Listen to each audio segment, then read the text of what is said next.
भारत की भूमि पर अनेकों युद्ध लड़े गए हैं, एक से बढ़कर एक भीषण युद्ध, और इन युद्धों के परिणामों ने भारतीय इतिहास को कई बार बदल दिया। पर एक युद्ध जिसने भारतीय इतिहास के साथ विश्व इतिहास का भी पन्ना पलट दिया था, वो युद्ध जो जमीन पर नहीं बल्कि पानी पर लड़ा गया था। वह युद्ध शुरू तो व्यापार के लिए हुआ था, लेकिन फिर बदले की लड़ाई बन गया। एक पिता के लिए अपने बेटे की मौत का बदला, और इस बदले के लिए उसने अपने ही राजा से बगावत भी कर डाली। नमस्कार दोस्तों, आपका स्वागत है मेरी YouTube वीडियो सीरीज प्रमुख भारतीय युद्ध के एक और वीडियो में। आज हम बात कर रहे हैं दीव के युद्ध की, जो लड़ा गया था 3 फरवरी 1509 ईस्वी में, जिसमें एक तरफ तो था पूरा पुर्तगाल साम्राज्य और दूसरी तरफ था ओटोमन साम्राज्य, वेनिस साम्राज्य, मामलुक साम्राज्य, गुजरात सल्तनत और कालीकट की संयुक्त सेनाएं। और यह युद्ध इतना महत्वपूर्ण था कि आज भी इस युद्ध को इतिहास के 6 सबसे महत्वपूर्ण युद्धों में से एक माना जाता है, क्योंकि इस युद्ध के बाद विश्व व्यापार की दशा व दिशा दोनों ही बदल गई थी। तो कहानी शुरू होती है मई 1498 ईस्वी में, जब पुर्तगाली नागरिक वास्को डी गामा मालाबार तट पर कालीकट के तट पर पहुंचा। उसने समुद्री रास्ते से भारत आने का सीधा रास्ता ढूंढ निकाला था।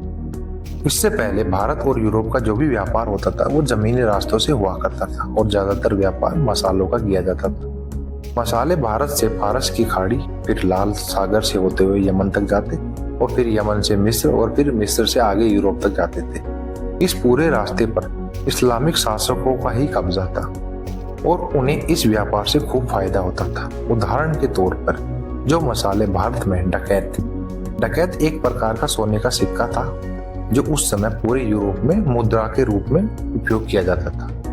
और इन सिक्कों की शुरुआत इटली के एक राज्य वेनिस से हुई थी, और वेनिस उस समय एक शक्तिशाली साम्राज्य हुआ करता था, और उनका भारत के इस मसालों के व्यापार में एक बड़ा हिस्सा होता था। और जो मसाले भारत में एक डकैत में खरीदे जाते, वे मसाले मिस्र से फिर वेनिस, और फिर वेनिस से पुर्तगाल पहुंचते पहुंचते 20 डकैत में बेचे जाते। यानी कि जो मसाले भारत में सस्ते में खरीदे जाते, उन्हें 20 गुना कीमत पर यूरोप में बेचा जाता। और यह सौदा पुर्तगाल को काफी महंगा पड़ता था, इसलिए पुर्तगालियों ने भारत के लिए समुद्री रास्ता ढूंढने की पहल की, और उन्होंने वो ढूंढ लिया। और फिर 1500 में पुर्तगालियों ने अपना एक जहाजी बेड़ा भारत में भेजा, ताकि यहाँ कालीकट के जमोरियन जो कालीकट के राजा थे, उनको जमोरियन की उपाधि दी जाती थी। तो वो जो जहाजी बेड़ा आया था पुर्तगाल से, वो आया था कि जमोरियन के साथ एक व्यापारी संधि की जा सके, पर जमोरियन ने वो व्यापारी संधि करने से इनकार कर दिया, क्योंकि जो उनका पहले से व्यापार चला आ रहा था उस पे खतरा हो सकता था।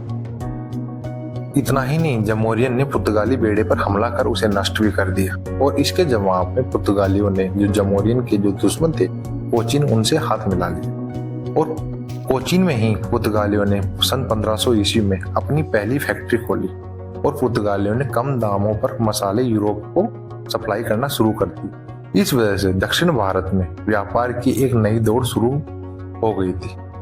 तक इस व्यापार पर गुजरात के सुल्तान, जमोरियन और वेनिस राज्य का ही एकाधिकार था, क्योंकि मसाले जमोरियन से गुजरात जाते और गुजरात के बंदरगाहों से वेनिस जाते। अब पुर्तगाल की वजह से इन राज्यों को व्यापार में नुकसान होने लगा, और फिर इन राज्यों ने मिस्र से मदद मांगी, क्योंकि गुजरात से मसाले मिस्र जाते और वहां से वेनिस। इस वजह से मिस्र का भी पुर्तगाल ने काफी नुकसान किया था। उस समय मिस्र पर मामलुक सुल्तानों का शासन था, और मामलुक साम्राज्य की आय का बड़ा हिस्सा भारतीय व्यापार से आता था। इस वजह से इन राज्यों ने पुर्तगाल को सबक सिखाने का फैसला किया। मिस्र का मामलुक राजवंश काफी शक्तिशाली था, पर वो पानी पर काफी कमजोर थे। मतलब जमीन पे तो वो हर लड़ाई जीत जाते थे, पानी पर नहीं। इसलिए जब भी उनके जहाज भारत से लाल सागर में मसाले लेकर जाते, तो पुर्तगाली नौसेना उन जहाजों पर हमला कर उन्हें डुबो देती थी। इसलिए 1505 में पुर्तगालियों से निपटने के लिए मामलुक सुल्तानों ने एक जहाजी जंगी बेड़ा भारत की ओर भेजा, और इस जंगी बेड़े को बनाने व भेजने में वेनिस साम्राज्य ने मदद की, जो पानी पर काफी शक्तिशाली था। और 15 सितंबर 1505 ईस्वी को यह जंगी बेड़ा भारत के लिए निकला, और इस बेड़े में लगभग 1100 सैनिक थे, जिसमें से आधे सैनिक मिस्र से थे, आधे सैनिक वेनिस से थे। और बेड़े के कमांडर थे एडमिरल हुसैन अल कुर्दी, और यह बेड़ा 2 साल बाद 1507 में भारत पहुंचा और भारत आकर हुसैन अल कुर्दी ने गुजरात सुल्तान महमूद बगेड़ा से मुलाकात की और गुजरात के सुल्तान ने अल कुर्दी को दीव भेज दिया, क्योंकि उस समय दीव गुजरात सल्तनत का ही हिस्सा था और उस समय दीव का जो गवर्नर था वो था मलिक अयाज। उस समय दीव व्यापार का एक बड़ा बंदरगाह भी हुआ करता था और फिर अल कुर्दी और मलिक अयाज ने साथ मिलकर पुर्तगालियों से युद्ध करने का फैसला किया। मलिक अयाज को अच्छी तरह से पता था कि पुर्तगाली नौसेना काफी ताकतवर है, फिर भी वह अपने सुल्तान गुजरात के सुल्तान के कहने पर इस युद्ध में शामिल हो गया। मार्च 1508 ईस्वी में गुजरात और मामलुक जंगी बेड़े ने मिलकर पुर्तगालियों पर हमला बोल दिया। यह लड़ाई महाराष्ट्र के चोल के तट के पास 3 दिन तक चली थी और इस लड़ाई को इतिहास में चोल की पहली लड़ाई के नाम से जाना जाता है। उस समय पुर्तगाल के भारत में गवर्नर या वायसरॉय थे डॉम फ्रांसिस्को डी अल्मेडा और चोल की लड़ाई में पुर्तगालियों का नेतृत्व कर रहे थे captain major Lourenco de Almeida. और ये लोरेंको डी अल्मोडा थे वो गवर्नर फ्रांसिस्को डी अल्मोडा के बेटे थे और इस युद्ध में लोरेंको डी अल्मेडा की मौत हो गई थी और पुर्तगालियों का एक बड़ा नुकसान हो गया था। साथ ही साथ मामलुक बेड़े का भी नुकसान हुआ और इस वजह से वे अपने जहाजों की मरम्मत के लिए फिर दीव लौट आए और अपने बेटे की मौत की खबर सुनकर फ्रांसिस्को डी अल्मोडा बौखला गया और उसने ऐलान किया कि जिसने मुर्गी के बच्चे को खाया है उसे मुर्गी को भी खाना होगा, नहीं तो उसका दाम चुकाना होगा। अब जो लड़ाई व्यापार के लिए शुरू हुई थी वह व्यक्तिगत बदले की लड़ाई में बदल चुकी थी। इसी बीच पुर्तगाल के राजा ने फ्रांसिस्को डी अल्मेडा को भारत के वायसरॉय पद से हटा दिया और 6 दिसंबर 1508 को अल्फांसो डी अल्बुकर्क को नया वायसरॉय नियुक्त किया, परंतु फ्रांसिस्को डी अल्मेडा ने अपना पद छोड़ने से इनकार कर दिया। वो किसी भी हालत में बस बदला लेना चाहता था और 9 दिसंबर 1508 ईस्वी को फ्रांसिस्को डी अल्मेडा एक जंगी जहाजों का बेड़ा लेकर दीव की ओर रवाना।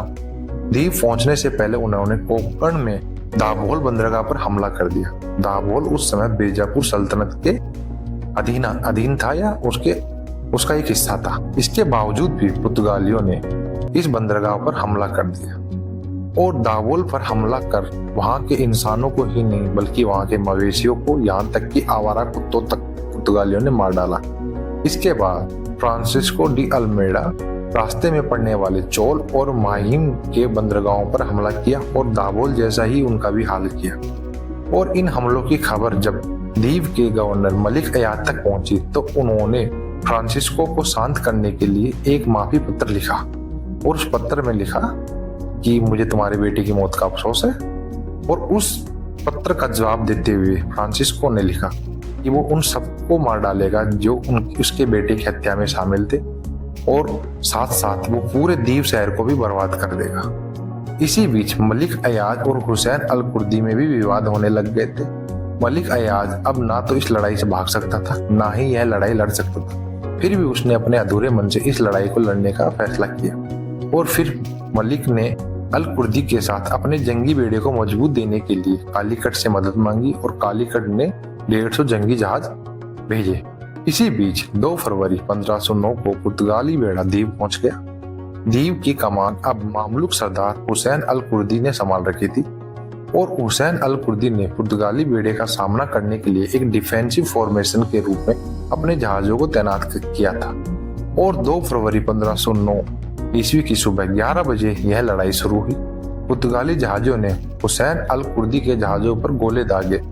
पुर्तगालियों ने पूरे दीव चैनल का मुहाना ही बंद कर दिया ताकि पीछे से हुसैन अल कुर्दी के जहाज उन पर हमला न कर पाए। और दिन का अंत होते होते मामलुक जंगी बेड़े ने पूरी तरह से जो मामलुक जंगी बेड़ा है वो पूरी तरह से तबाह हो चुका था और पुर्तगालियों की जीत हो चुकी थी। और जो हुसैन अल कुर्दी था वो अपनी जान बचाकर वहां से भाग निकला।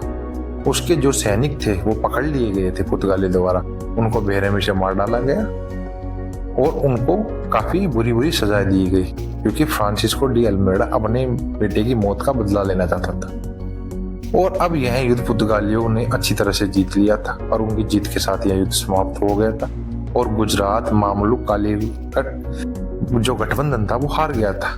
और पुर्तगालियों ने द्वीप के व्यापारियों को जमकर लूटा, सिर्फ उन्हीं व्यापारियों को जो गुजरात सल्तनत के काफी वफादार थे। और इस जीत के बाद फ्रांसिस्को डी अल्मोड़ा ने नए वाइसरॉय अल्फोंसो डी अल्बुकर्क को जिम्मेदारी सौंप दी और खुद पुर्तगाल की ओर लौट गया। और जब वो वहां लौटा तो 1 मार्च 1510 को केप ऑफ गुड होप में उसकी हत्या कर दी गई और उसके शरीर को समुद्री तट पर ही दफनाया गया था। और जाते जाते अल्मेड़ा ने पुर्तगाली राजा मैनुअल को एक खत लिखा। खत में था, जब तक तुम समुद्र में ताकतवर हो भारत तुम्हारा है, लेकिन अगर ये ताकत कमजोर हुई तो जमीन पर मजबूत से मजबूत किला भी तुम्हें नहीं बचा सकता। और डी अल्मेड़ा की यह बात सच साबित होती है और पुर्तगालियों ने अगली 1 सदी तक भारत के तटीय व्यापार पर अपना पूरा नियंत्रण बनाए रखा। और इस युद्ध के साथ ही भारत में यूरोपीय शासन की नींव पड़ गई थी। इसलिए इस युद्ध को भारतीय इतिहास और विश्व इतिहास का मोड़ माना जाता है। तो आज की वीडियो में इतना ही, मिलते हैं नेक्स्ट वीडियो में। आशा करता हूँ मेरे द्वारा दी गई जानकारी आपको पसंद आई होगी। धन्यवाद। जय हिंद, जय भारत। वीडियो को लाइक करें, शेयर करें और प्लीज चैनल को सब्सक्राइब करें।